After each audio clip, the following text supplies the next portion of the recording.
بسم اللہ الرحمن الرحیم، السلام علیکم۔ میں ہوں سیبی کاظمی، آپ دیکھ رہے ہیں فیس بک اور یوٹیوب۔ 18 نومبر سوموار کا دوسرا ویلاگ آپ کے سامنے۔ پہلے سب سے خفیہ اداروں کی بڑی رپورٹ جو 24 نومبر کے حوالے سے تحریک انصاف سے شدید خوفزدہ کیوں ہے۔ اڈیالہ جیسے خان کا قیادت کے نام دو ٹوک پیغام بھی آ گیا، غلطی کی گنجائش نہیں ہوگی۔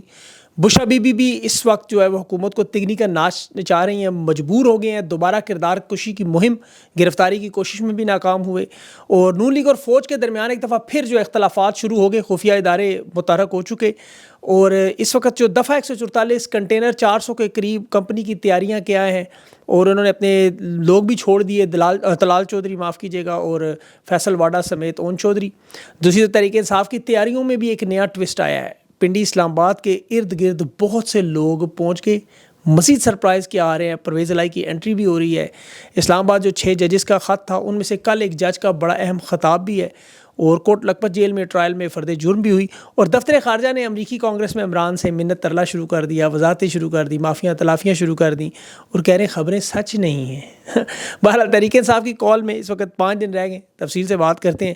یہ تاریخ کا سب سے بڑا احتجاج جو خان کی کال پر ہے، جس میں پاکستان سے دنیا بھر سے ہونا ہے۔ اس پر ایک بڑی رپورٹ جو پاکستان کی خفیہ اداروں میں، جس میں انٹیلیجنس کی رپورٹ آپ کو پتہ ہے ہر مہینے میں 2 دفعہ ہوتی ہے، جمعے کے دن عام طور پہ۔ اس میں انٹیلیجنس کے ادارے ہیں، ایم آئی ہے، آئی ایس آئی ہے، اسپیشل برانچ ہے، رینجرز کی رپورٹ ہوتی ہے، انٹیلیجنس کے ایف آئی اے کے ادارے بھی ہوتے ہیں، چھوٹے چھوٹے مزید ادارے بھی ہیں، بعض اوقات اسپیشل سروسز کی بھی ہو جاتی ہے اس میں رپورٹ۔ اب یہ سب رپورٹ ایک مرتب کرتے ہیں، یہ خاص طور پر 5 بڑے ادارے جو ہے وہ ملک میں جو صورتحال چل رہی ہو، عوام کیا سوچ رہی ہے، معاملات کس طرف جائیں گے، سیکیورٹی کے ظاہر معاملات بھی ہوتے ہیں۔ 24 نومبر کے احتجاج کا معاملہ اس وقت سب سے بڑا معاملہ ہے۔ اکثر اوقات یہ جلسوں میں عوام میں گھل مل کر ان کے لوگ عوامی رائے کا جائزہ لیتے ہیں، پھر اس کی بنیاد پر ایک پوری رپورٹ ترتیب دی جاتی ہے۔ یہ رپورٹ جمع کرواتے ہیں تمام اداروں کی طرف سے۔ اب یہ جو رپورٹ آئی، اس میں واضح طور پر کہا گیا کہ گراؤنڈ میں اس وقت صرف ایک ہی نام چل رہا ہے پاکستان میں، وہ ہے عمران خان۔ یہ بات بالکل سب نے تسلیم کی کہ عوام خان سے جڑی ہوئی ہے، خان کو رہا دیکھنا چاہتی ہے، مینڈیٹ واپس چاہتی ہے، ان چوروں لٹیروں ڈاکوؤں کی حکومت سے نجات حاصل کرنا چاہتی ہے۔ مہنگائی سے بھی لوگ تنگ ہیں، معیشت پر بالکل مطمئن نہیں ہے، اور عمران خان کے مطالبات پر پاکستان کی قوم اس کے ساتھ کھڑی ہے۔ اب ان لوگوں سے ایک بڑا اہم سوال یہ بھی تھا کہ عوام کیا گھروں سے نکلے گی 24 نومبر پر؟ تو ان کے پاس جو اطلاعات موصول ہوئی، وہ بڑے پیمانے پر عوام نکلنے کے تیار ہے، بہت بڑے پیمانے پر۔ انہیں لگتا ہے کہ مافیا کا جو قبضہ ہے، جس میں عدلیہ ہے، ججز ہے، میڈیا ہے، سیاستدان ہے، سرکاری افسران ہے، سب کے سب جو حکومت ہی صرف کرنے کے خواب دیکھ رہے ہیں، کیونکہ انہیں نظر آ رہا ہے کہ اسٹیبلشمنٹ سے جان چھڑانا چاہتے ہیں۔ اب ادارے خود تسلیم کر رہے ہیں کہ قوم 24 نومبر کو بہت بڑا سرپرائز دے سکتی ہے، یہ ان کی ریسرچ ہے۔ اب یہ ایک اور سوال بھی تھا کہ کیا لوگوں کے اندر خوف موجود ہے، کیا لوگ ابھی ڈرے ہیں؟ اس پہ جو ان کا جواب ہے کہ اکثریت اب ان کے خوف سے نکل چکی ہے، لوگ عادی ہو چکے ہیں، اور 24 نومبر کو عمران خان کی رہائی کا دن دیکھ رہے ہیں لوگ یہ موقع اب ضائع کرنے پہ تیار نہیں ہے، پاکستان کی قوم، عوام، خاص طور پر نوجوان طبقہ۔ اچھا، اس بات کی دلیل اور ایک ثبوت مجھے ابھی نظر بھی آیا ہے، وہ چھوٹا سا بچہ 12 سال کا شایان، ابھی اسے گرفتار کیا گیا تھا، پاکستان میں ہتھکڑیاں لگائیں، ظلم و ستم ہوا۔ دیکھیں وہ جو ہی رہا ہوا، پمفلٹ اٹھا کے عمران خان کے بانٹنے پھر نکلا ہے۔ یہ ایک نہیں، اس طرح کے ہزاروں نوجوان، فسطائیے سے لوگ نہیں ڈر رہے۔ پنجاب اور اسلام آباد کی گلو بٹوں سے اب لوگوں کا ڈر ختم ہو گیا۔ احتشام عباسی کی خبر تھی کہ اسلام آباد پولیس نے 40,000 شیل منگوا لی ہیں، گولیاں منگوا لی ہیں، ربڑ کی، اور چھرے منگوا لی ہیں، تشدد کا فیصلہ کر رہے ہیں۔ میرے خیال میں غزنوی، ابدالی اور حطف میزائل بھی لے کر میدان میں آئے تو لوگ اب نہیں ڈریں گے، کیونکہ لوگ بالکل تنگ پڑ چکے ہیں۔ اسلام آباد کو یہ قلعے میں تبدیل کر دیں، موٹر وے بند کر دیں، 400 کنٹینر لگا دیں۔ دفعہ 144 انہوں نے دیکھیں لگائی 2 مہینے کے لیے، جلسے جلوس روکنے کے لیے، کہ جی اسپیکر پر بھی پابندی ہے، میوزک پر بھی پابندی ہے، ہر چیز پر پابندی۔ لیکن یہ پابندیاں ہی تو عوام کے لیے اس وقت آزادی اظہار رائے میں رکاوٹ ہے۔ پانی کے بہاؤ کو جس طرح نہیں روکا جا سکتا، اب یہ معاملہ اس طرح بن چکا ہے۔ اسلام آباد کے ارد گرد اور پنڈی کے ارد گرد جو قصبے اور گاؤں ہیں، وہاں بڑی تعداد میں لوگ پہنچنا شروع ہو گئے۔ آپ ان دونوں شہروں کے جڑواں شہر جنہیں کہا جاتا ہے، چھوٹے چھوٹے گاؤں قصبے دیکھیں، واکینٹ ہے، ٹیکسلا، مارگلا ہے، ترنول ہے، وہاں چکری ہے، گجر خان ہے، پھر مری ہے، پھر اس کے ساتھ کورال ہے، بڑے جتنے بھی علاقے بنتے ہیں، وہاں لوگ ہزاروں کی تعداد میں اپنے عزیز و اقارب، اپنے دوستوں کے، اپنے چاہنے والوں کے، رشتہ داروں کے گھروں میں پہنچ چکے ہیں، پہنچ نہیں رہے۔ یہ میں آپ کو بتا رہا ہوں۔ اب کے پی سے 1.5-2 لاکھ لوگ جو اسلام آباد میں داخل ہوئے، تو یہ لوگ اچانک نکل آئیں گے، اور آپ کہیں گے کہاں سے نکلے اتنے لوگ؟ اب MNAs, MPs کو جو ٹارگٹ ملا ہوا ہے، ابھی میری کچھ ممبران اسمبلی سے بات ہوئی، انہوں نے کہا جی ہم سے پہلے عوام پہنچنے پر تیار ہے، ریڈی والے آ کے ہم سے پوچھ رہے ہیں کب جانا ہے، کب نکلنا ہے۔ اب یہ 300-500 بندہ اکٹھا کرنا جو 1.5-2 لاکھ بن جائے گا، باقی 500 لوگوں کی گاڑیوں کا انتظام بھی کوئی اتنا بڑا مسئلہ نہیں ہے، اور یقین کریں نوجوان اپنے موٹر سائیکلوں پر پہلے سے تیار ہے نکلنے کے لیے۔ ہر ٹکٹ ہولڈر کے ذمہ 3,000 لوگ لانے. لیکن اصل جو معاملہ ہے، جیسے مثال کے طور پہ اسلام آباد کے 3 حلقے میں 3 ٹکٹ ہولڈر ہیں، یہ 10,000 لوگ بھی لے آئے تو یقین کریں جو 50,000 کی لیڈ سے جیتے ہوئے ووٹ بینک تو ان کے پاس موجود ہے. تو اس پورے مرحلے میں بڑا اہم کردار ہوگا. اصل جو اس سے بھی بڑی چیز ہوگی وہ یونین کونسلز ہوں گی. یہ جو بلدیاتی انتخابات میں آپ کو پتہ ہے کونسلر یا گلی محلے کے لیول پر، گراس روٹ لیول پر لوگوں کو لانا، یہ تحریک انصاف کا ٹارگٹ پنڈی اسلام آباد میں بڑا اہم ہے. اور ٹوٹل ٹارگٹ ان کا 5 لاکھ کا ہے. باقی بلوچستان سے، آزاد کشمیر سے یا کراچی سے آ جاتے ہیں لوگ، تو یہ ان کے لیے ایک بونس ہوگا. کشمیر کے لوگ تو آپ کو پتہ ہے تحریکیں چلانے کے، بلوچ لوگ پہلے سے تیار ہیں.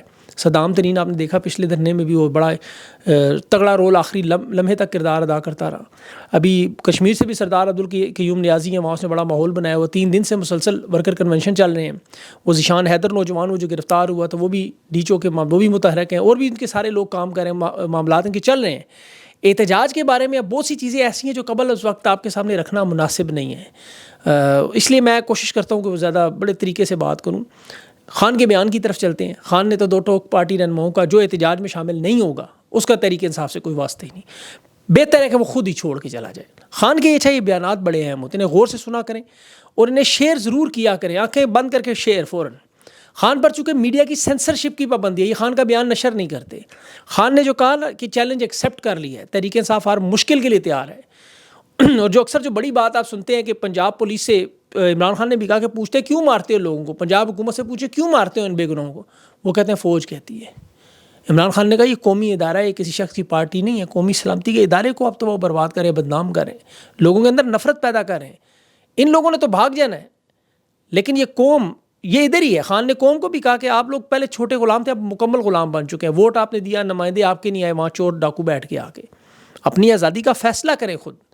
انہوں نے سب کچھ تباہ کر دیا، میڈیا، عدلیہ، اور اب عوام جو ہے وہ اپنے مستقبل کے لیے نکل کے یہ سارے معاملات ٹھیک کرے گی.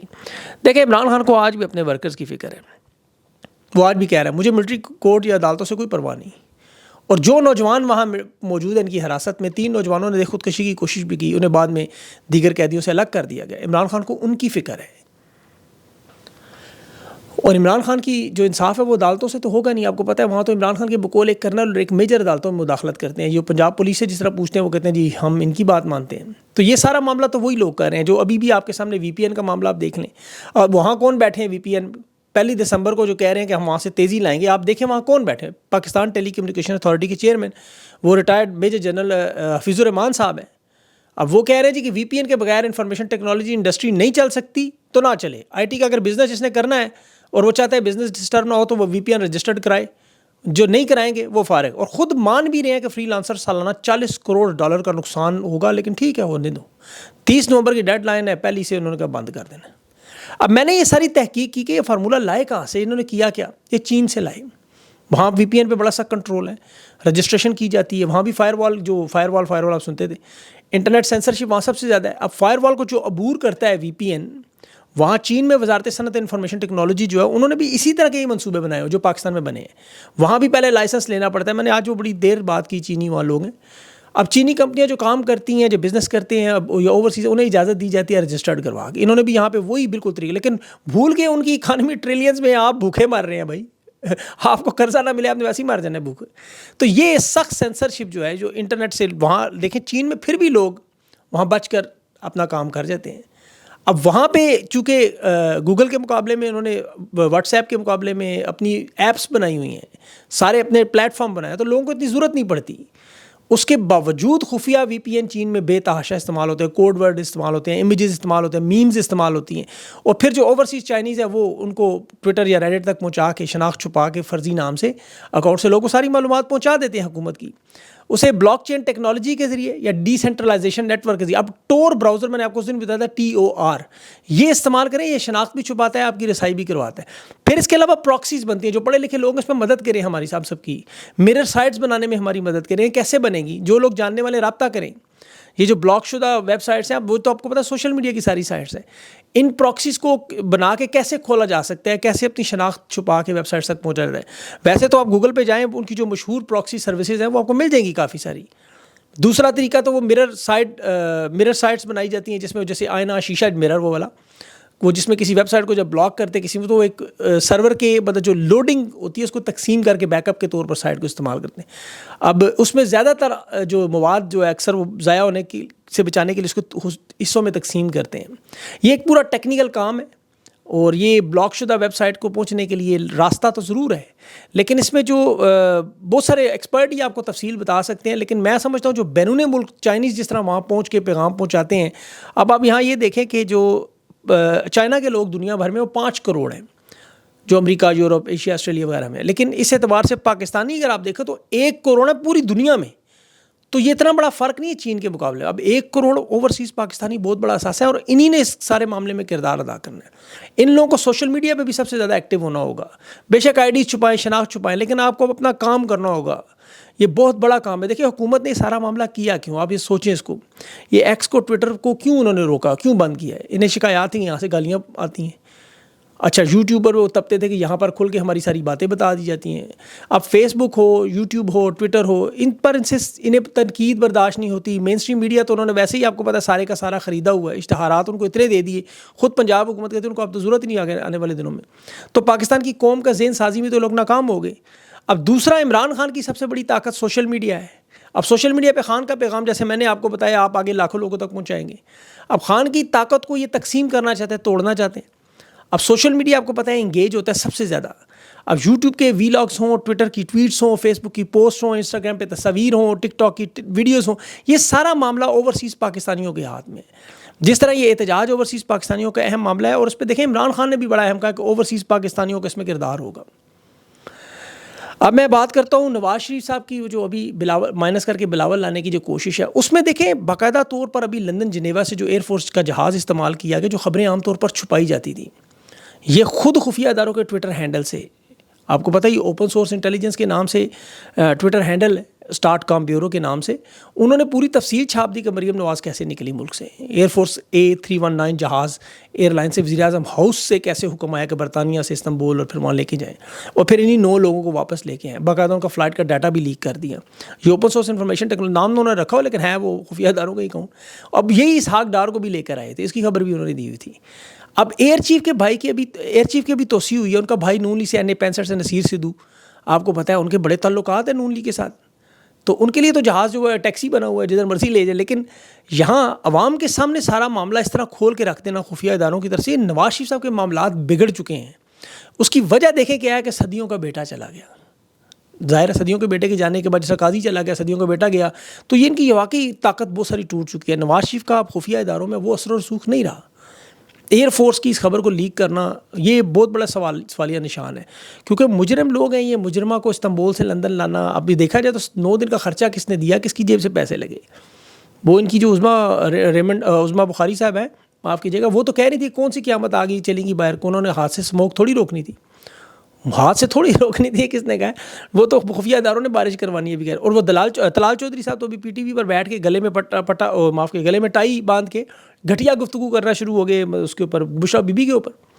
اور نواز شریف ابھی 2 دن پہلے اخلاقیات کا سبق سکھاتا رہا. بہرحال ان کی جو خفیہ اداروں کی تقسیم ہے اس میں دیکھیں ان کی جو حمایت میں لوگ موجود ہیں وہ مدد کر رہے ہیں, بالکل کر رہے ہیں. اور دوسری طرف ان کے جو مخالف ہو چکے ہیں وہ بھی بڑے لیول پہ ان کے سکینڈلز لا رہے ہیں باہر, بڑے بڑے سکینڈلز. مطلب ان کا کاروبار کا ایک اور دوسرا بڑا سکینڈل دیکھیں. اب ان کی جو کاروبار جس میں معیشت ٹھیک کرنے کا بہانہ انہوں نے کیا, اسے تباہ و برباد کیسے کیا, وہ سکینڈل بھی انہیں کے اپنے لوگ نکال کے لائے. یہ جو فورن انویسٹمنٹ کا سکینڈل نے روکا, SIFC کو تباہ کیا, خود انہوں نے کیا.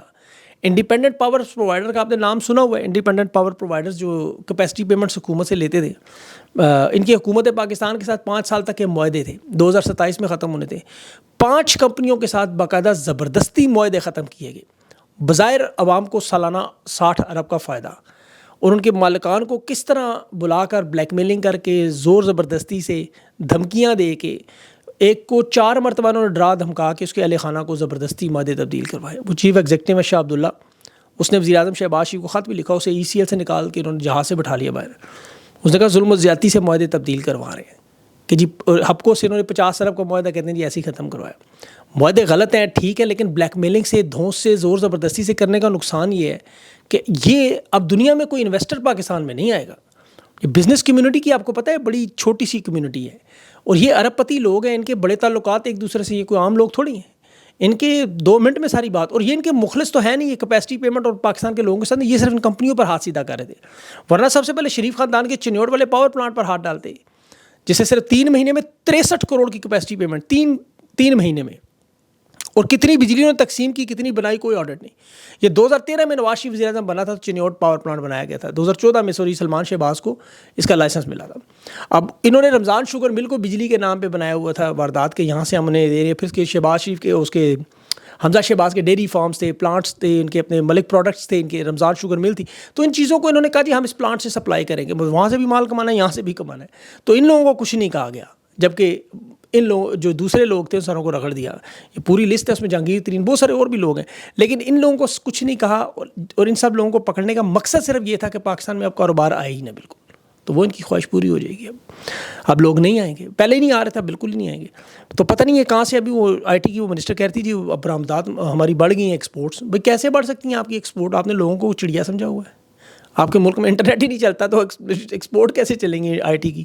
بہرحال انشاءاللہ اگلے انٹرویو میں میری کوشش ہے کہ خدیجہ شاہ صاحبہ اور اسلام آباد سے صحافی میرے ساتھ ہوں گے, ان سے کوشش کروں گا انٹرویو کی. اگر ہو سکتا ہے, اگر آج نہ ہوا تو کل ضرور صبح آپ دیکھ لیجیے گا. اپنا خیال رکھیں, مجھے اجازت دیں, اللہ حافظ.